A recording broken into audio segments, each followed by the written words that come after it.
लाडक्या बहिणी आमच्या लाडक्या आहेत आणि लाडक्या बहीण योजना ज्यावेळेस आली त्यावेळेस बऱ्याच वेळा मीडियाच्या माध्यमातून हे होणार नाही होणार, निवडणूक पुरता आहे असं सगळ्या गोष्टी झाल्या, परंतु या सगळ्या चर्चेला काही विषय नाही। आम्ही लाडक्या बहिणींसंदर्भात राज्याचे मुख्यमंत्री, उपमुख्यमंत्री आणि आमची सारी टीम आणि महाराष्ट्राचं हे आमचं महायुतीचं सरकार हे कटिबद्ध आहेत। त्या बहिणी आमच्या आहेत आणि म्हणून दर महिन्याला वेळोवेळी त्यांना रेग्युलर सारे जे आमच्या लाडक्या बहिणींना आम्ही त्यांना मदत जी आहे ती देणारच आहे। ज्या ज्या काही योजना आम्ही चालू केल्यात त्या संदर्भातले आश्वासन आम्ही दिलेत ते सगळं या 5 वर्षामध्ये जेव्हा आम्ही पुढच्या 2029च्या निवडणुकीला जाऊ असं कुठलंच आश्वासन नसेल जे पूर्ण झालं नाही। 100% पूर्तता करण्याच्या दृष्टिकोनातून आमचं काम चालू आहे आणि ते पूर्ण होतील। विरोधक हे आरोप करणं त्यांचं कामच आहे। लाडक्या बहिणींच्या बाबतीत आरोप करतात ते बरोबर नाही, विरोधकांनी बंद करावं। लाडक्या बहिणीचे काय जात धर्म पंथ आम्ही पाहत नाही, बहिणी आमची बहीण आहे आणि बहिणी आमच्या प्रेमाची बहीण आहे। लाडक्या बहिणीसारखे सर्व लाडके भाऊ आहेत, देवाभाऊ सक्षम आहेत त्यांच्यासाठी काम करण्यासाठी। जे व्यवहार होतात तिथे देखील पाहिजे तशा पद्धतीने सुविधा मिळत नाही। राज्य सरकार म्हणून आणि विशेषतः आपला विभाग म्हणून काय याच्यावरती भूमिका घेणार? ही खरी परिस्थिती आहे की 305 बाजार समित्यांपैकी 100 बाजार समित्या सोडल्या तर बाकीच्या बाजार समित्यांमध्ये अडचण आहे, इन्फ्रास्ट्रक्चरचा अभाव आहे। परंतु मागच्या काळामध्ये हे सगळं डेव्हलपमेंट होणं बाकी होतं। हे नवीन सरकार आलं त्याच्यामध्ये माननीय मुख्यमंत्र्यांनी मागच्या 15 एक बैठक घेऊन या संदर्भातला आढावा घेतला। इंटरनॅशनल मार्केट स्थापन करण्यासंदर्भात भूमिका मांडली। त्या संदर्भात मागच्या कॅबिनेटमध्ये मार्केट ऑफ नॅशनल इम्पॉर्टन्स आमचा कायदा आम्ही म्हणजे कॅबिनेटमध्ये विषय आम्ही घेतला। त्याचबरोबर सचिवांचं कॅडर तयार करण्यासंदर्भात एक नवीन कॅडर आणि त्याला पैसा उपलब्ध करण्यासंदर्भात आपलं ठरलं। काही इंटरनॅशनल फंडिंग किंवा एक्सटर्नल फंडिंग ही उभं करण्याचं आमचं तयार आहे। त्या माध्यमातून संबंध मार्केट कमिट्यांमध्ये म्हणजे आता तर तालुका एक मार्केट कमिटी, मुख्यमंत्री एक तालुका एक मार्केट कमिटी अशा प्रकारचं सुद्धा धोरण आम्ही स्वीकारले।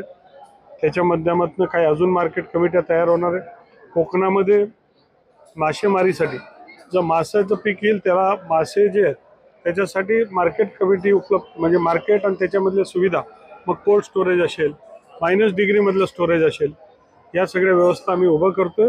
काही काळ आपल्याला लागेल, परंतु एक्सटर्नल फंडिंगच्या माध्यमातून महाराष्ट्राची ही विनिमय प्रणाली जी आहे ही अत्यंत जोरदार आम्ही करणार आहे।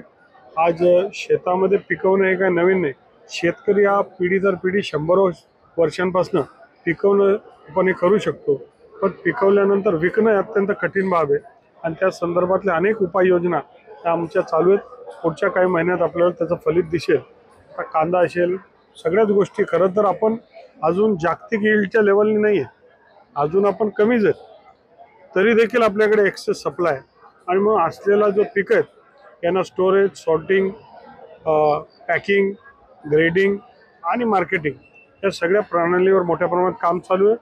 काल डोंगरी नागपूरजवळ आणि भिवंडीजवळ बापगाव अशा 100 एकरच्या 2 ॲग्रो लॉजिस्टिक पार्क्सचं सुद्धा आम्ही प्लॅनिंग सुरू केलं। येणाऱ्या काळामध्ये ॲग्रो लॉजिस्टिक पार्क हे निर्माण करणारे 1000 ते 1200 एकरवर आम्ही महाराष्ट्राची इंटरनॅशनल मार्केट उभी करतोय, जी भारतातली सर्वात मोठी मार्केट कमिटी असणार आहे, जी पोर्टच्या जवळ, एअरपोर्टच्या जवळ, समृद्धी मार्गाच्या जवळ आणि रेल्वे स्टेशनच्या जवळ असेल अशा प्रकारची जागाचं आम्ही निश्चिती करतो।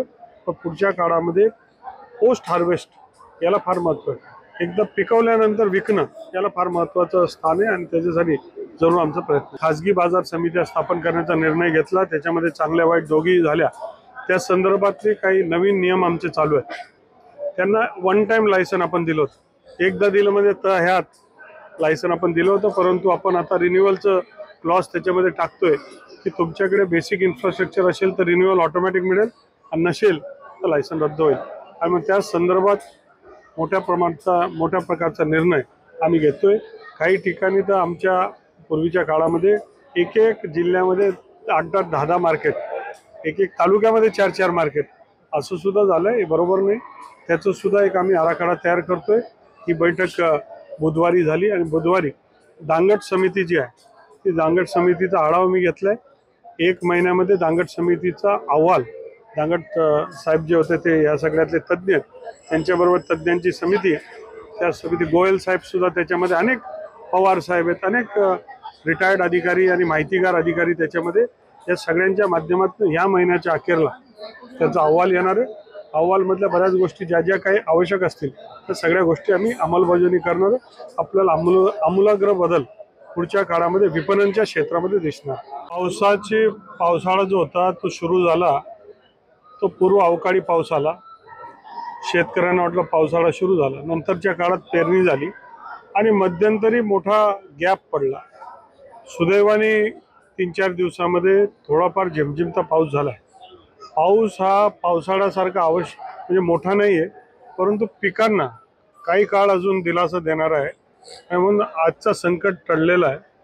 पुढे आता पावसाची काय परिस्थिती होईल, परंतु जी काय माहिती आम्हाला मिळाली, आता पाऊस रेग्युलर येणार आहे आणि पाऊस रेग्युलर आल्यामुळे पिकं वाचणार आहेत. सुदैवाने पाऊसचा जर अजून काय काळ पाऊस आला नसता तर कदाचित दुबार पेरणीची परिस्थिती आली असती, परंतु या मागच्या 3-4 दिवसामध्ये झिमझिमता पाऊस झाल्यामुळे आता वेळ मारून नेलेली.